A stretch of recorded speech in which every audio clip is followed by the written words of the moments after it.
네, 자유한국당 박대출입니다. 김진태 의원과 같이 기자회견장에 왔습니다. 내일 본회의에서 회기 결정 안건의 필리버스터 무제한 토론에 대해서 말씀드리겠습니다. 문희상 국회의장에게 내일 본회의에서 회기 결정 안건에 대해 무제한 토론, 즉 필리버스터를 보장할 것을 강력히 촉구합니다. 문 회장이 언론 인터뷰에서 이 안건에 대해 필리버스터를 불허하겠다고 합니다. 사실이라면 명백히 국회법 위반입니다. 직권 남용죄를 포함해서 모든 법적, 정치적 책임을 피할 수 없을 것입니다. 임시국회 회기 결정의 건은 본회의 안건입니다. 모든 본회의 안건은 무제한 토론, 즉 필리버스터 대상입니다. 당연히 회기 결정권도 안건이만큼 필리버스터 대상입니다. 다시 말해 무제한 토론, 필리버스터는 모든 안건에 적용되는 국회의원의 무제한 권리입니다. 국회의장도 거부할 수 없는 무제한 의무입니다. 문희상 의장에게는 필리버스터 거부권이 없습니다. 거부권은 국회법 어디에도 없습니다. 문 의장이 마음대로 할 수 있는 게 아닙니다. 문 의장은 지난 13일 본회의 일정을 여야간 합의했다라고 주장합니다. 그러나 합의가 아니라 협상 과정에서 오간 얘기일 뿐입니다. 협상 내용은 의원총회에서 추인되지 않았습니다. 백지화된 것입니다. 국회법상 어떠한 효력도 없습니다. 국회의장에게 제출된 무제한 토론 요청서는 공식 문서입니다. 국회법상 공식 절차인 만큼 공식 효력을 지닙니다. 구두 협상에 우선하는 것은 당연한 이치입니다. 문 의장이 필리버스터를 거부하는 논리는 궤변이고 어불성설입니다. 유령을 사람이라고 우기는 꼴입니다. 쪼개기 임시국회에서 날치기 하겠다는 꼼수는 단 한 수의 무용지물이 됩니다. 임시의 첫 안건인 회기 결정의 건부터 무제한 토론을 실시하면 그뿐입니다.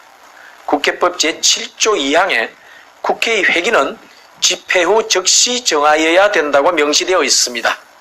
따라서 다른 안건이 회기 결정의 건에 우선할 수도 없습니다.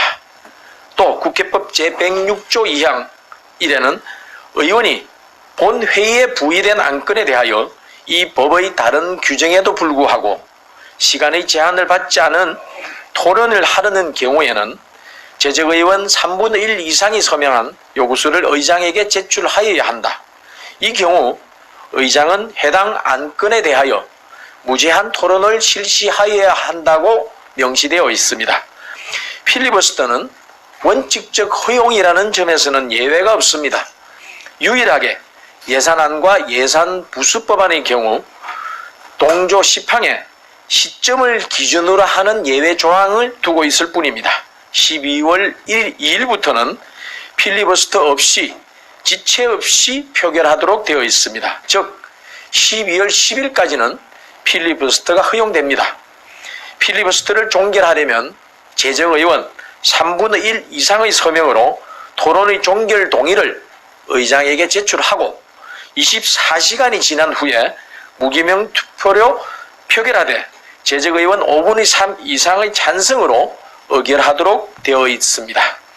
심지어 무제한 토론이 진행되는 동안에는 의사 정족수인 제적의원 5분의 1에 모자랄 경우에도 종결할 수 없을 정도로 무제한적인 권한을 부여하고 있습니다.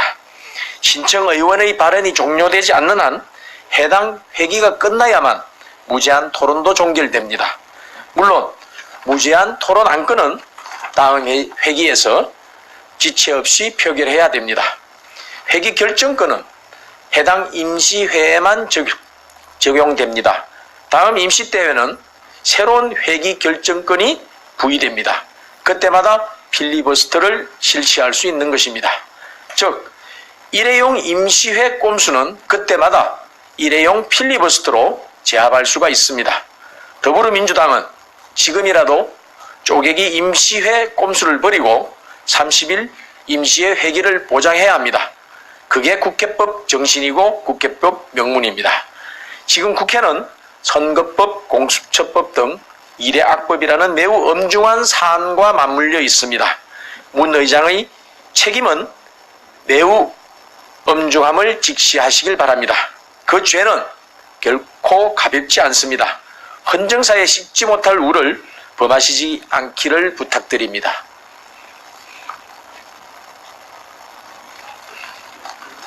그럴까? 네, 김진태 의원입니다.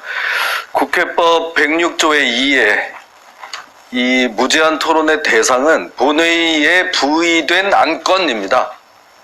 부의된 안건. 거기에 어떤 제한도 없습니다. 뭐 회기 이거는 그 대상이 아니라 국회의장이 법을 만드는 겁니다. 그거는. 있을 수가 없는 겁니다. 예? 부의된 안건, 의사 일정에 번호가 매겨져서 1항, 2항 올라가 있으면 그게 바로 부의된 안건입니다. 그걸 의장이 자기 혼자 독단적으로 해석을 해서 이건 되고 저건 안 되고 법을 만드는 거 혼자서 그냥 혼자만 국회의원입니까? 있을 수도 없는 일이고요. 여기에 대해서도 안건으로 인정해서 토론했던 전례도 있습니다. 통진당 김미희 의원 그랬던 사례가 있습니다. 찾아보십시오. 앞으로 내일 만약에 이걸 무시하고 이런 경고를 무시하고 그대로 절차를 진행한다고 하면 그 이후의 절차는 완전 무효라는 것을 분명히 합니다. 국회법 위반, 직권남용에 대한 법적 책임을 져야 될 겁니다. 이상입니다.